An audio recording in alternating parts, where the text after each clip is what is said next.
아버지, 솔직히 좀 더러워 보여요. 저는 오늘 제 나이 72에 연애를 했다는 이야기를 하려고 합니다. 그리고 그 일 때문에 제 딸에게 이런 말을 들었습니다. 아버지, 솔직히 좀 더러워 보여요. 그 말을 듣는 순간 숨이 턱 막혀서 한동안 말이 나오지 않았습니다. 제 이름은 한도윤, 72입니다. 아내 정숙이는 4년 전 겨울에 먼저 떠났습니다. 그날 이후로 저는 혼자 먹고, 혼자 자고, 혼자 말 걸고, 혼자 대답하면서 살아왔습니다. 아침에 눈을 뜨면 제일 먼저 하는 건 옆자리를 더듬어 보는 일입니다. 비어 있는 걸 알면서도 습관은 그렇게 쉽게 안 바뀌더군요. 베개에 남아있던 아내의 냄새는 어느 날부터인가 완전히 사라졌습니다. 냄새가 사라진 그날, 저는 혼자 앉아서 한참 울었습니다. 이제 진짜 없는 거구나. 속으로 그렇게 생각했습니다. 둘이 살던 아파트는 이제 제 발자국 소리만 남은 곳이 되었습니다. 현관문을 닫고 들어오면 거실 공기가 묘하게 공허합니다. TV를 켜놔도 누군가 밥 먹는 소리가 없으니까 소리가 다 벽에 부딪혀 튕겨나가는 느낌이었습니다. 저녁 시간은 특히 잔인했습니다. 예전에는 아내가 부침개를 부치면 기름 튀는 소리, 파 냄새, 뒤집개 부딪히는 소리가 집안을 가득 채웠습니다. 지금은 전자레인지 돌아가는 소리, 반찬통 뚜껑 여는 소리뿐입니다. 밥을 먹다가도 자꾸 옆자리를 보게 됩니다. 반찬을 집었다가 놓을 곳이 없어서 허공에서 머뭇거릴 때가 많았습니다. 내가 이렇게까지 오래 살 줄 몰랐지. 속으로 그렇게 생각했습니다. 아내가 떠난 지 2년 가까이 됐을 때 딸이 제게 말했습니다. 아빠, 이러다 정말 병나요. 집에만 있지 말고 밖에 좀 나가요. 구청 문화센터라도 다녀요. 아들은 말이 없었지만 대신 휴대폰으로 이것저것 검색해 보여줬습니다. 아버지, 여기 봐요. 수채화 반, 사진 반, 요가도 있고 시니어 발레까지 있대요. 저는 손사래를 쳤습니다. 야, 내가 저런 걸 뭘 아냐? 나가서 괜히 어색하기만 하지. 딸이 한숨을 쉬었습니다. 아빠, 엄마도 살아있었으면 가서 사람 좀 만나고 와라고 했을걸요. 그 말이 가슴 한켠에 박혔습니다. 그래, 정숙이도 분명 그렇게 말했겠지. 속으로 그렇게 생각했습니다. 결국 딸의 성화에 못 이겨 집 근처 구청 문화센터에 등록을 했습니다. 수채화 기초반 60대 이상 이렇게 쓰여 있는 강좌였습니다. 처음 수업을 들으러 간 날 저는 괜히 괜한 후회를 했습니다. 아이고, 내가 여기서 뭐 하는 거냐? 혼잣말이 계속 나왔습니다. 강의실 문을 열자 이미 몇 분이 자리를 잡고 앉아 있었습니다. 물통, 붓, 물감, 책상 위엔 알록달록한 것들이 펼쳐져 있었고 사람들 얼굴엔 어색함과 기대감이 섞여 있었습니다. 그때 창가 쪽에 앉아있던 한 여인이 제 쪽을 보며 웃었습니다. 여기 자리 있어요. 이쪽으로 앉으세요. 짧은 한마디였는데 그 말이 이상하게 따뜻했습니다. 그 사람이 최미선 씨였습니다. 나이는 제보다 2살 어렸고 저랑 비슷한 시기에 남편을 떠나보냈다고 했습니다. 처음에는 그냥 동기 수강생 중 하나였습니다.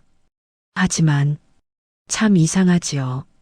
사람 마음이란 게 어떤 사람은 몇 년을 봐도 낯설고 어떤 사람은 몇 번 얼굴을 마주쳤을 뿐인데 괜히 편안하게 느껴집니다. 최미선 씨가 저에게 그런 사람이었습니다. 수업이 거듭되면서 우리는 가끔 그림을 보며 이런 말을 주고받았습니다. 한도윤 씨 그림은 색이 참 조용하네요. 최미선 씨는 색을 참 잘 써요. 저는 늘 좀 밋밋해요. 말은 짧았지만 그 짧은 대화 속에 서로의 외로움이 조금씩 비집고 들어오고 있었습니다. 수업이 끝나고 같이 엘리베이터를 기다리다가 미선 씨가 말했습니다. 혹시 버스 어디에서 타세요? 저기 사거리 쪽에서 타요. 아, 저도 그 근처인데 같이 걸어가도 되죠? 그날 우리는 처음으로 나란히 보도블록을 걸었습니다. 저녁 햇빛이 건물 사이로 길게 비쳐 들어오는 시간, 가로수 밑에 떨어진 나뭇잎들이 길게 늘어져 있었습니다. 혼자 걸을 땐 길이 이렇게 긴 줄 몰랐는데 미선 씨가 말하더군요. 저도 모르게 대답했습니다. 둘이 걸으니까 오늘 길이 좀 짧네요. 그 말이 저 자신에게도 낯설게 들렸습니다. 집에 돌아와 현관문을 닫는 순간 제 마음이 이상하게 뛰고 있다는 걸 알았습니다. 이게 뭔데 이러지? 설마 내가 속으로 그렇게 생각했습니다. 수채화 강좌는 3개월 과정이었는데 어느새 마지막 달이 되어가고 있었습니다. 어느 날 수업이 끝나고 미선 씨가 말했습니다. 혹시 시간 되시면 문화센터 1층 카페에서 차 한잔 하실래요? 순간 가슴이 쿵 하고 내려앉았습니다. 머뭇거리다가 저는 고개를 끄덕였습니다. 예, 시간은 있습니다. 작은 종이컵에 담긴 커피였지만 오랜만에 누군가와 마주 앉아 천천히 마시는 커피였습니다. 남편분은 언제 떠나셨어요? 제가 조심스럽게 물었습니다. 7년 됐어요. 그 사람 떠나고도 한동안은 같이 사는 것 같았어요. 집안에 그 사람 냄새, 그 사람이 접어둔 이불, 마시다 맘먹을 다 그대로였으니까. 그 말에 저는 고개를 끄덕였습니다. 정수기는 4년 됐습니다. 지금도 아침에 일어나면 먼저 옆을 봅니다. 빈자리인데도 말이죠. 우리는 서로의 얼굴을 잠시 말없이 바라봤습니다. 그 짧은 침묵 속에서 이상하게 서로의 마음이 통하는 기분이 들었습니다. 아, 이 사람도 나처럼 견디는 중이구나. 속으로 그렇게 생각했습니다. 문제는 그때부터였습니다. 우리가 같이 버스를 타는 모습을 동네 사람 하나가 본 모양이었습니다. 며칠 뒤 기억하기 싫은 문자가 하나 왔습니다. 큰딸에게서였습니다. 아빠, 동네 사람이 그러는데 아빠 요즘 어떤 여자분이랑 맨날 같이 다닌대요. 아빠, 이게 뭐예요? 순간 손에 쥐고 있던 휴대폰이 뜨거워지는 느낌이었습니다. 대답을 하지 못하고 그냥 폰을 내려놨습니다. 이게 뭐냐고? 나도 잘 모르겠다. 속으로 그렇게 생각했습니다. 그날 밤 잠이 오지 않았습니다.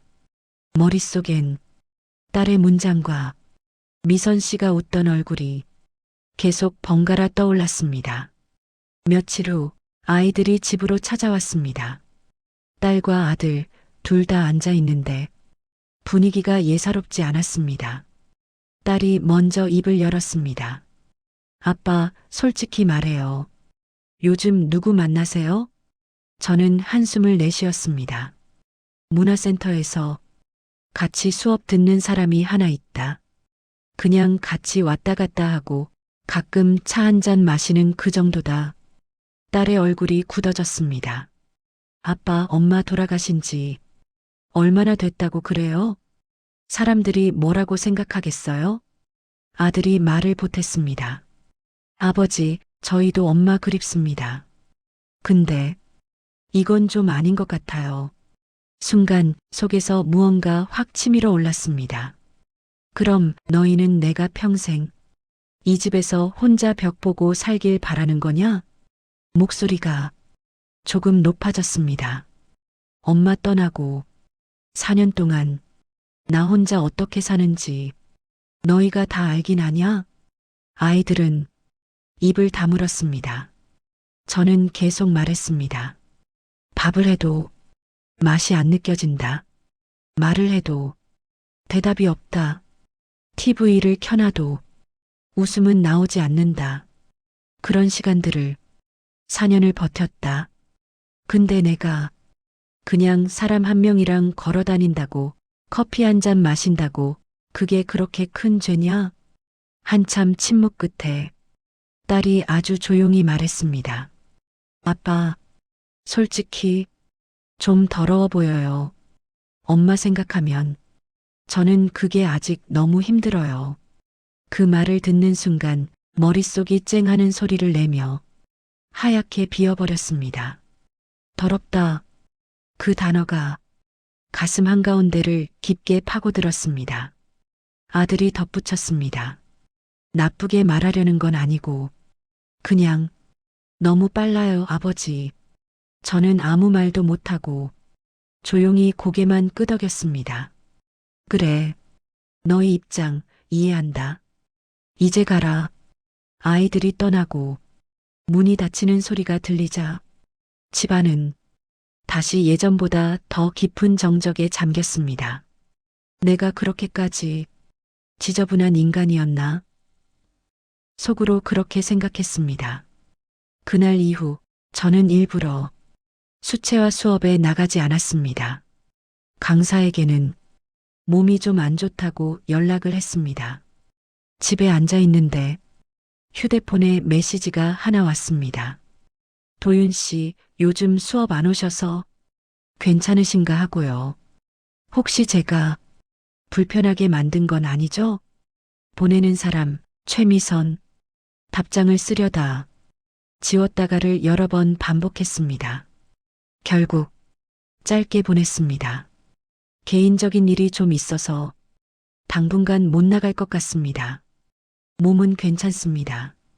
보내고 나니 가슴이 쿡쿡 아려왔습니다. 이게 최선인가? 이렇게 도망치는 게 맞는 건가? 속으로 그렇게 생각했습니다. 며칠 동안 아무에게도 연락하지 않았습니다. 아침에 눈 뜨는 것도 밥을 먹는 것도 모두 귀찮았습니다. 하루 종일 TV만 켜놓고 소리만 듣고 있었습니다. 그러다 문득 이런 생각이 들었습니다. 정수기가 살아있었으면 뭐라 했을까? 그때 갑자기 떠오르는 게 있었습니다. 아내가 세상을 떠나기 전 드물게 혼잣말처럼 했던 말. 여보, 나 가고 나면 이 집에서 혼자만 있지 말아요. 밖에 나가서 사람도 좀 사귀고 당신 웃는 얼굴, 나는 그게 제일 좋았어요. 그 말을 들었을 땐 농담인 줄 알았습니다. 아니, 내가 뭘 또 누구를 만나. 그냥 너 혼자면 됐지. 그렇게 웃어 넘겼던 기억이 났습니다. 그 기억이 점점 또렷해질수록 가슴이 이상하게 조여왔습니다. 정수가, 너는 이미 알고 있었구나. 내가 혼자서는 잘 못 사는 놈이라는 걸. 속으로 그렇게 생각했습니다. 며칠 뒤 옷장 정리를 하다가 우연히 작은 상자 하나를 발견했습니다. 구두 상자만 한 크기였습니다. 테이프가 벌어져 있어서 그냥 열어봤습니다. 그 안에는 아내가 예전에 쓰던 일기장과 봉투 하나가 있었습니다. 도윤 씨에게 그렇게 적힌 봉투였습니다. 글씨가 정수기 글씨였습니다. 손이 심하게 떨리기 시작했습니다. 식탁에 앉아 봉투를 조심스럽게 뜯었습니다. 편지는 노란빛이 약간 돌아 있었습니다. 도윤 씨, 이 편지를 볼 때쯤이면 아마 난 옆에 없겠지요. 첫 문장을 읽는 순간 숨이 멎을 것 같았습니다. 당신은 내가 떠난 뒤에도 스스로 잘 지낼 거라고 계속 말했지요. 하지만 나는 믿지 않았습니다. 당신은 생각보다 혼자 있는 걸 못 견디는 사람이니까요. 글자 하나하나에 아내의 목소리가 묻어 있는 것 같았습니다. 나는 당신이 너무 오래 나만 바라보고 살았다는 게 늘 미안했습니다. 그래서 말하려다가 차마 못한 말이 있어요. 당신이 나 없이도 오래 살아야 한다면 제발 나만 사랑해야 한다는 생각은 버려주세요. 눈물이 툭 떨어졌습니다. 당신이 누군가와 걸어 다닌다 해도, 차를 마신다 해도, 심지어 손을 잡는다 해도 나는 서운해하지 않을 겁니다. 내 자리까지 그 사람이 다 차지하는 게 아니라 당신의 빈 시간을 따뜻하게 덜어주는 거라고 생각할 수 있을 것 같아요. 편지를 잡은 손이 더 세게 떨렸습니다. 도윤 씨, 당신은 늙었다고 해서 마음이 멈춘 사람이 아닙니다. 혹시 언젠가 다시 누군가를 좋아하게 된다면 부디 너무 죄책감에 자신을 가두지 말아요. 그 사람을 사랑한다고 해서 내가 사라지는 건 아닙니다. 나는 당신이 덜 외로웠으면 좋겠습니다. 마지막 줄엔 이렇게 적혀 있었습니다. 당신이 다시 웃을 수 있다면 그 미소 속에 나도 조금 섞여 있다고 그렇게 믿고 싶어요. 편지를 내려놓고 얼마나 울었는지 모르겠습니다. 정수가, 너는 정말 나보다 나를 더 잘 아는 사람이다. 속으로 그렇게 생각했습니다. 그날 밤 저는 아이들에게 전화를 걸었습니다. 이번 주말에 잠깐 집에 올 수 있겠니? 좀 할 말이 있다. 주말이 되어 딸과 아들이 왔습니다. 식탁 위에 아내의 편지를 올려놓고 저는 말했습니다. 이거 너희 엄마가 나한테 남긴 편지다. 같이 읽자. 셋이 둘러앉아 천천히 편지를 읽었습니다. 읽는 동안 딸의 어깨가 조용히 떨렸고 아들은 고개를 푹 숙인 채 눈을 자꾸 닫고 있었습니다. 편지를 다 읽고 난 뒤 한동안 아무도 말을 하지 않았습니다. 침묵을 깨고 제가 먼저 말했습니다. 나는 너희 엄마를 잊은 적이 없다. 앞으로도 잊지 않을 거다. 이건 확실하다. 아이들이 조용히 고개를 끄덕였습니다. 근데 이 편지를 읽으니까 조금 알겠다. 내가 누군가와 걸어도, 차를 마셔도, 같이 웃어도 그게 너희 엄마를 배신하는 일이 아니라는 걸. 딸이 떨리는 목소리로 말했습니다. 아빠, 그때 제가 너무 심하게 말했죠. 더럽다니. 그 말은 안 했어야 했어요. 눈물이 딸의 볼을 타고 흘렀습니다. 아들은 조심스럽게 입을 열었습니다. 저도 아버지 입장을 생각해 보려고도 안 했어요. 그냥 제가 힘든 것만 생각하면서 화를 냈네요. 저는 고개를 저었습니다. 화낼 수 있다. 너희도 아직 너희 엄마를 못 보내서 그럴 거다. 내가 안다. 근데 이제는 서로 조금씩은 놓아주자. 너희 엄마를 우리 가슴에 묶어두려는 게 아니라 우리 안에 조용히 앉혀놓고 앞으로를 사는 거다. 딸이 조용히 물었습니다. 그분하고는 지금 어떻게 하고 계세요? 그 질문에 저는 잠시 고민하다가 솔직하게 말했습니다. 내가 도망쳤다.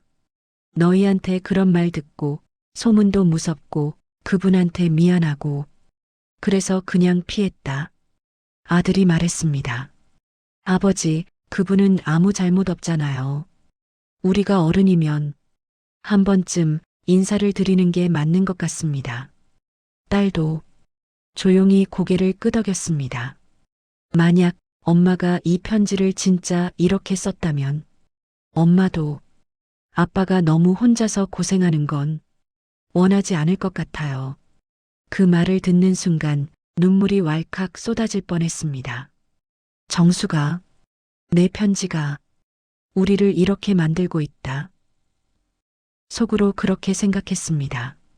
며칠 뒤 저는 오랜만에 수채화 수업이 있던 날 시간에 맞춰 문화센터에 갔습니다. 수업이 거의 끝나갈 때쯤 문이 열리자 강사와 수강생들이 놀란 눈으로 저를 쳐다봤습니다. 한쪽 구석에서 붓을 정리하던 미선 씨가 저를 보고 얼어붙었습니다. 저는 조심스럽게 말했습니다. 끝날 때까지 바깥에서 조금만 기다리겠습니다. 수업이 끝나고 사람들이 하나둘 나가고 나서야 우리는 마주 서게 됐습니다. 미선 씨가 먼저 말했습니다. 몸이 안 좋으시다더니 괜찮으세요? 그 말에 가슴이 찌르르 했습니다. 거짓말이었습니다. 몸은 멀쩡했습니다.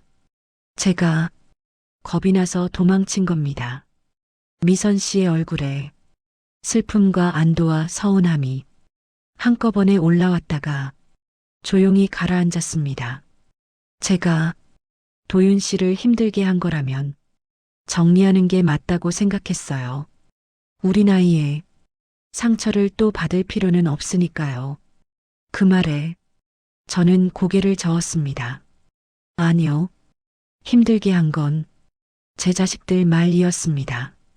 그리고 뭐라고 말을 해야 할지 모르겠더군요. 그런데 제가 한 가지를 더 알게 되어서 오늘 이렇게 왔습니다. 뭔데요? 정수기가 나한테 남겨둔 편지가 있었습니다. 거기 이렇게 적혀 있더군요. 당신은 늙었다고 해서 마음이 멈춘 사람이 아닙니다.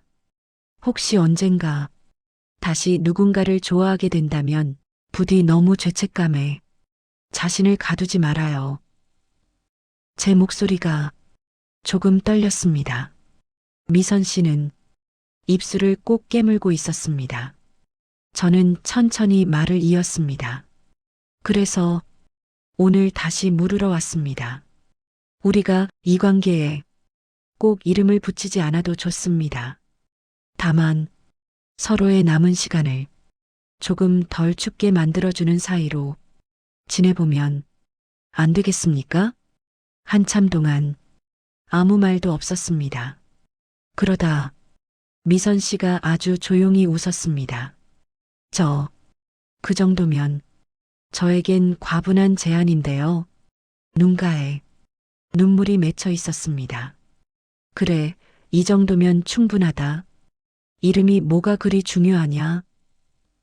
속으로 그렇게 생각했습니다. 그 후로 우리는 아주 천천히 조심스럽게 서로의 자리를 조금씩 나누기 시작했습니다. 주 1회 수채화 수업이 끝나면 한 정거장만 같이 걸어가기도 하고 동네 공원 벤치에 앉아 낙엽 떨어지는 걸 구경하기도 했습니다. 가끔은 아들이 운전해서 셋이 같이 밥을 먹기도 했습니다. 딸은 여전히 완전히 편안한 얼굴은 아니었지만 예전처럼 더럽다는 말은 하지 않았습니다. 오히려 조금은 궁금한 눈빛으로 우리 둘을 지켜보는 것 같았습니다. 아버지, 오늘 그림은 뭐 그리셨어요? 딸이 물으면 제가 말하기 전에 미선 씨가 웃으면서 말합니다. 오늘은 낙엽이 너무 예뻐서 같이 물들여 봤어요. 그 말 속에 이상하게 우리라는 말이 살짝 숨어 있는 것 같았습니다. 이제 저는 아침에 눈을 떠 옆자리를 더듬으면서도 예전처럼 숨이 막히진 않습니다. 정수기는 여전히 제 마음 한가운데 앉아 있고 그 옆에 조용히 의자를 하나 더 놓아 누군가를 앉혀둔 느낌입니다. 그리고 저는 압니다. 아내도 아이들도 결국 바라던 건 하나였다는 걸요. 내가 너무 외롭지 않기를. 여기까지가 제 이야기입니다. 시청자 여러분, 여러분은 어떻게 생각하십니까? 배우자를 떠나보낸 뒤 몇 년이 지나야 다시 누군가를 마음에 품어도 괜찮은 걸까요? 그리고 사람들의 눈과 체면, 소문 때문에 우리 마음을 평생 가둬두는 게 정말 옳은 걸까요? 혹시 지금 저처럼 이 나이에 이런 감정을 느껴도 되나? 혼자 고민하고 계신 분이 있다면 그분께 여러분의 생각과 경험이 큰 위로가 될지도 모릅니다. 여러분의 이야기를 댓글로 들려주실 수 있을까요? 당신의 한 문장이 어느 누군가의 긴 겨울을 조금 덜 춥게 만들어줄지도 모릅니다.